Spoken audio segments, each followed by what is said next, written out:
Prisrčen pozdrav vsem skupaj. Lepo se je srečevati, lepo vas spet gledati in videti.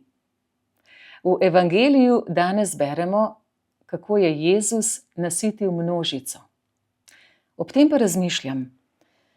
Ob tej priliki me prešine misel premalokrat izražena moč naše skupne prepletenosti in odvisnosti. Med seboj smo namreč povezani, bolj kot se nam pogosto zdi, ali pa se tega sploh ne zavedamo. Zato, da lahko kolikor toliko vsak dan znova urejeno živim, dela tudi zame množica ljudi. Ste kdaj pomislili na to?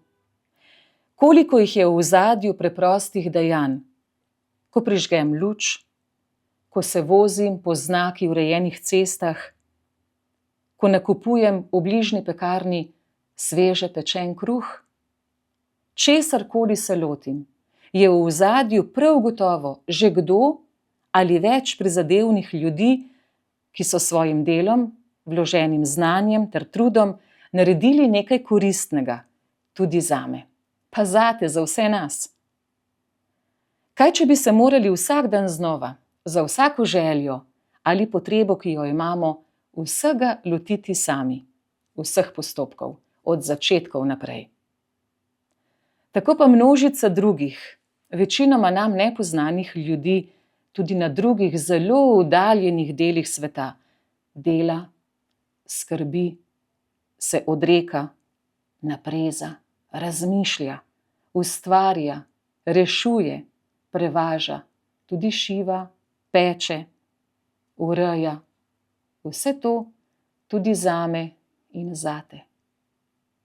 S tem smo resnična prispodoba mreže povezanih in medsebojno odvisnih. Delam koristno in dobro tudi zate in vzajemno ti zame. Skupaj torej za dobro ostalih. Ves svet za dobro posameznika. Zato hvala slehernemu, katerih imena in obrazov ne poznam, za vse storjeno. Ko dajemo, vemo, da dobivamo. Ko delimo, s tem množimo.